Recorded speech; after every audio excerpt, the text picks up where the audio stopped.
Hi, I'm Kristen and I'm a pregnancy coach who works with mamas all over the world.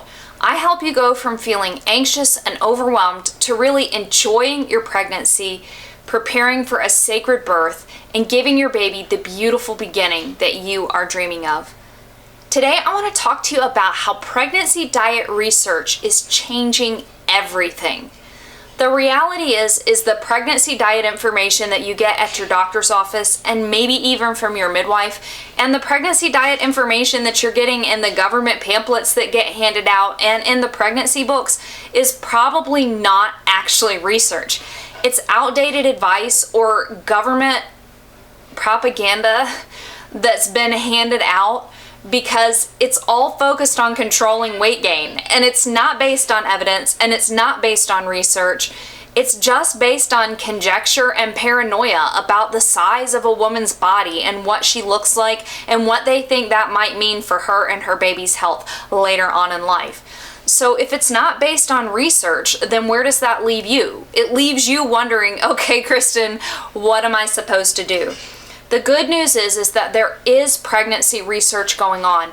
In the past, I think, of course, nutrition is part of preventative medicine, and even general nutrition research for the whole population has gotten washed up in theories like theories about saturated fat and everything, where they thought they had all the answers, and then here we are decades later and it's like, maybe that didn't work out quite the way that we thought that it should or would.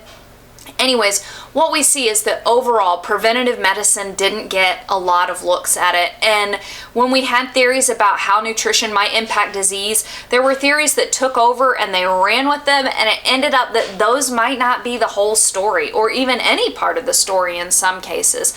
And in pregnancy, where we have pregnant moms and babies, there's an even greater reticence because, for example, doing double-blind controlled studies on moms in pregnancy can have ethical considerations that it might not have otherwise. Like, if you feel relatively certain that your experiment is going to enrich the health of some mothers and babies and it's going to harm others, is that really ethical? So we haven't done a lot of experimentation, but what we do know is that researchers are still finding ways to test theories and to look at things and to compare moms.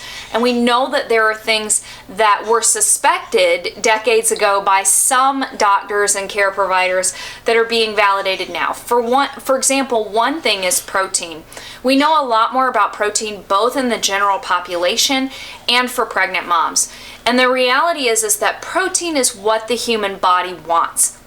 So if you're looking for something that increases satiety, in other words, something that helps you feel good and full without having negative effects that you might get from too much fat or too much carbohydrate, protein is what you want. And that's true for the general population. If you ground your meals on protein, especially lean proteins, they're definitely the best with an appropriate level of fats and with some carbs if you want them.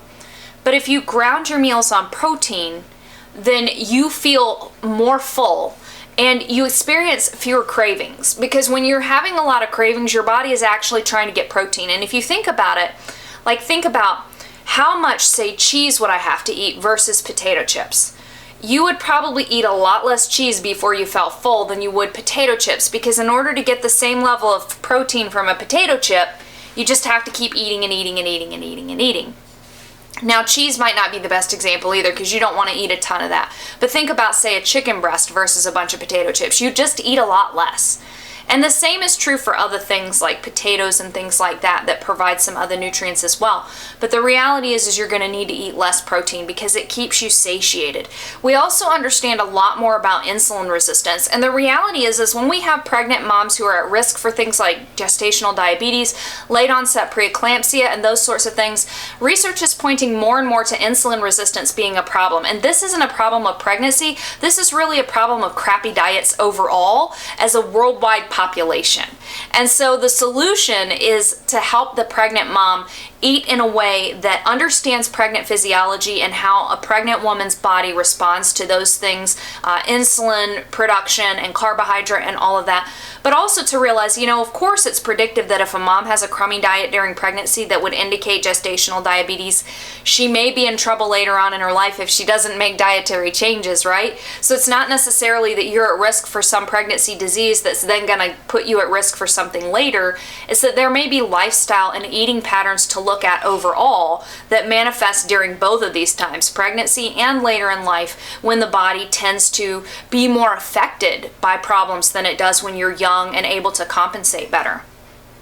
Again, nutrient density is something that's super important as well. So all of these things about you're not eating for two, don't eat too much more calories, blah, blah, blah, blah, blah. None of that even gets it right, because what you want to look at is the nutrient density of your foods. What foods are going to give you the most nutritional bang for your buck? And you do want to get a certain level of calories, so it's completely impossible to tell you you only need 300 more calories a day during pregnancy, which at least in the United States is the standard recommendation. I cannot tell you how many more calories a day you need. Now, if you're my client and you submit a food journal to me and I see what you've been eating for a week, I've been doing this for 17 plus years. I've gone through 8 pregnancies of my own. I can look at that food journal and tell you if you're on target or if you need fewer calories or more calories, which is usually the case. But I can't tell you you need just 300 extra calories a day, and really and truly anybody who says that is way out of line unless they're that intimately acquainted with what you're eating. Because the reality is the quality of your food matters, the amount of your protein that you're getting matters, how you're balancing those macronutrients, which is protein, carbs, and fats, and then how much micronutrients you're getting and what else you're getting. It's that full picture of what you're eating and also your activity level and all of those other things going on. So the pregnancy diet research is showing us so much and revealing so much, just like diet research is revealing a lot on a population level, and we're starting to understand more and more about pregnant moms. But the bottom line is that it's about nutrient density and getting what you need, and that is personalized to you.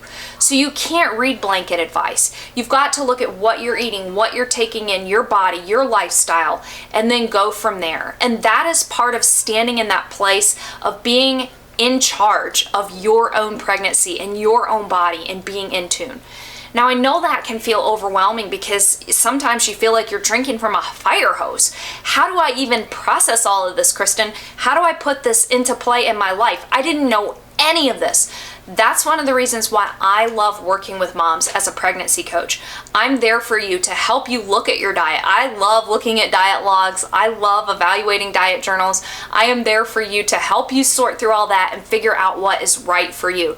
I'm also there for you with sorting through everything, because pregnancy and birth are a huge experience with a lot of transitions in your life. There's a lot of questions on what's evidence-based and a lot of questions on what honors you and your power and what feels right to you, and working through your fears and hopes and dreams and getting to that sacred birth and that beautiful beginning that you want. I'm there for you, helping you with the planning, chatting with you on Zoom. You can send me a text anytime you have a question, even a voice text if you just want to vent and let some steam off. I'm there for you, and I'll get back to you right away. If that level of support sounds good to you, I would love to chat with you. Head over to birthbabylife.com/beautiful and let's talk about how I can support you in that beautiful beginning today.